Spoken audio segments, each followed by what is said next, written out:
We can envision a comprehensive agreement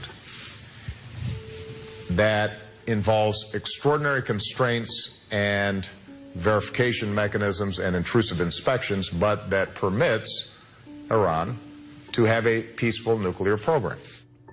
So Iran with a peaceful nuclear program means it will have some enriched uranium at a much lower level than the 20% that is needed to build a nuclear weapon. Is that okay? Look, we've been working on these sanctions for a decade, since I've been in the Congress. And to get to the point where the administration, whatever party, could negotiate with Iran to dismantle their nuclear weapons program. And what I'm concerned about is that we have not dismantled their program and yet relieved the sanctions, which is a $7 billion economic aid to the country. When I talk to former administrations, the Bush administration, they tell me one of the biggest mistakes they made was in North Korea, where they basically agreed to these accords, and the North Koreans got the nuclear weapon. I don't want to see that same mistake happen in Iran. I want to be optimistic. You know, Kennedy said, don't fear to negotiate, but don't negotiate out of fear. And what I'm concerned is we're setting up a problem here. When just yesterday, the president of Iran, Rouhani, said the centrifuges will never stop in Iran.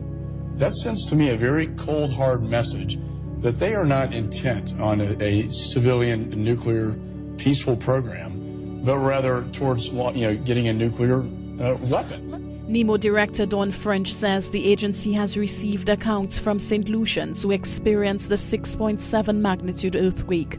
The epicenter was approximately 126 miles to the northeast of Bridgetown at a depth of 20 miles.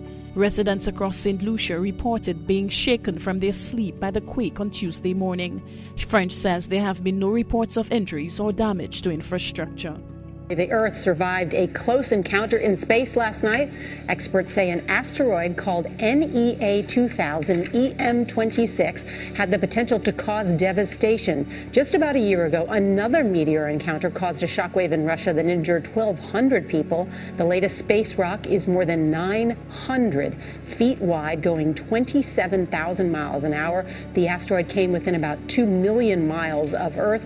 Compare that to our closest neighbor in space, the planet Venus, which is nearly 24 million miles away. Hundreds of thousands of people logged onto a special webcast to watch it go by.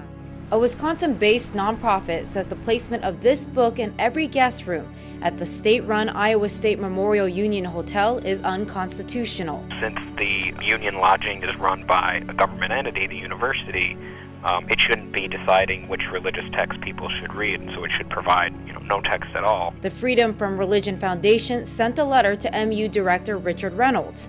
The letter says in part, providing Bibles to Memorial Union guests sends the message that ISU endorses the religious text. It's really, special treatment for one religious text, the Gideon Bible. Executive Director of University Relations, John McCarroll, tells us the books will be removed from 52 rooms and relocated to the browsing library on the lower level of the Union. All right, Bibles in hotel rooms, that's standard practice in the U.S., but it wouldn't be anymore if one left-wing radical atheist group has their way.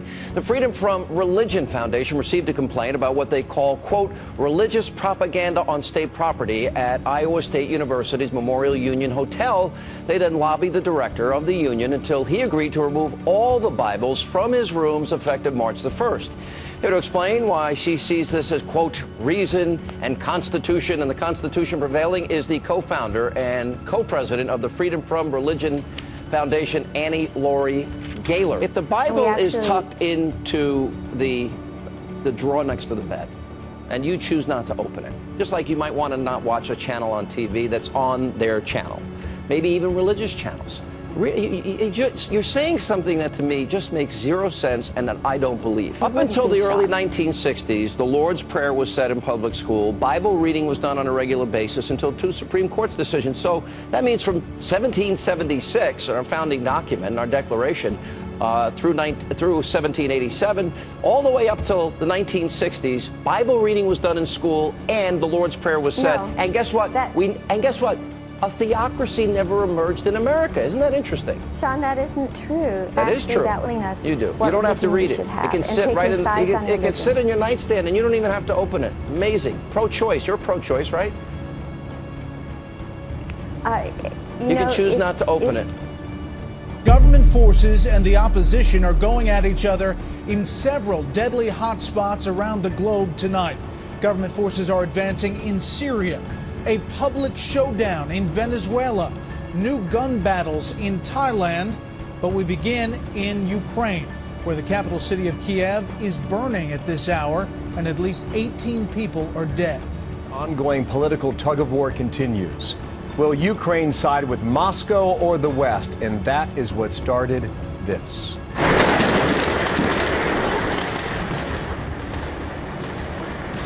Pictures are stunning. Riot police moving in on protesters camped out in the heart of Kiev, barricading behind immense walls of wood and burning tires. EU ministers a moment ago set to meet tomorrow on how to respond to the escalating violence. Ukraine's president threatening new crackdown. Thousands of police are doing battle with some 20,000 anti-government protesters as more than 3 months of protests reach a crisis point as you look live. Senior Foreign Affairs correspondent Amy Kellogg joins us live on the phone tonight from Moscow. Hello, Amy. Hi, Brett. Well, it is 1 a.m. in Kiev, and there is no sign that any of this is going to die down. Riot police have stormed Independence Square. The former U.S. ambassador to Ukraine has suggested that there are just 2 ways this crisis can be resolved, either by a major crackdown by the government or significant concessions by the government. But there is no sign that either of those has happened yet or will happen. So there is a lot of fear that an all-out government assault could still come here. In the meantime, already 18 people have been killed, over 100 injured in the capital, Kiev. You can see the fires are raging in the center of town. Some of them are bonfires, others tents that have caught fire. Stun grenades and water cannons have been used by police. Protesters are wearing helmets and body armor, and all of this, the most violent night after 3 months of protests that have heated up and died down. The unrest originally sparked by President Viktor Yanukovych rejecting a deal with the European Union that would have brought Ukraine closer into its orbit under pressure from Russia, which has been piling on the financial aid to this country with its ailing economy. Russia offered up another tranche of that bailout aid just yesterday, with some analysts suspecting this was because Moscow believed that Ukraine was prepared to deal once and for all with these ongoing protests. Brett. Well, Amy, just moments ago we had a release from the White House that Vice President Biden called the Ukrainian President Yanukovych to express grave concern, quote, regarding the crisis on the streets of Kiev. He called President Yanukovych to pull back government forces and to exercise maximum restraint. How do you think, as we look live at these pictures, those calls for restraint will be received there in Kiev? Well, we know that the U.S. has been actively trying to broker some sort of deal here. We also know, Brett, that Vitaly Klitschko, one of the key opposition leaders, is meeting with Yanukovych now. You know, both sides are entrenched. It's hard to see how they are going to back down. However, when you look at these pictures, you have to hope that reason will prevail and somehow a deal would be reached. This is a struggle over Kiev or over Ukraine's identity. It's a concerns about corruption that these protesters are voicing, and it's a decision about whether this country is going to head east or west. So an awful lot is at stake, and now we're seeing people dying in the streets in numbers that are quite shocking, Brett. Yeah, we will continue to monitor these live pictures and the developments in Ukraine. What's the big geopolitical, and why is this such a serious situation? Because it has nothing to do with Syria as such or things like that. These are byproducts of a much larger scheme of things. What we're on the verge of is World War III, thermonuclear World War III. Think about what the military forces are in China, thermonuclear forces, in India, in Russia. You think about the similar kinds of forces in Europe and in the United States. We have the greatest assembly of thermonuclear death ever conceived on this planet. And what's coming to a point is the entire planet is going into this war. This is a Fox News alert. Ukraine on the brink of civil war, and just a short time ago, the Ukrainian president calling a truce with protesters. But will it stick? The world is on edge as we watch these unfolding events tonight, and right now, fire is still burning at the barricades after violent clashes between police and protesters, killing dozens and leaving hundreds hurt. So this truce that was announced by President Yanukovych and by one of the opposition leaders came quite unexpectedly for everyone. What they call the truce actually sounds like stun grenades and shots and some firecrackers, and a water cannon is still working there. So the protesters are actually asking themselves the question, is the truce really in place, or did anyone tell the riot police that there's been truce declared? It is still a question what President Yanukovych has in mind. Protesters on Independence Square have the worst case scenario in mind at all times. Alexander, well, we're looking at these live pictures, and it certainly looks like, things are still burning, so it certainly seems like there is a lot to go on before this truce has an impact, if indeed it does. Alexander, thank you. And while the world watches to find out whether this truce is real or not, holds or not, President Obama warning against further violence, insisting the U.S. holds the Ukrainian government responsible. We expect the Ukrainian government to show restraint, to not resort to violence in dealing with peaceful protesters. We've said that we also expect peaceful protesters to remain peaceful, and we'll be monitoring very carefully the situation, recognizing that along with our European partners and the international community, there will be consequences if people step over the line. The likes of Vladimir Putin see that behavior and they say the field is open.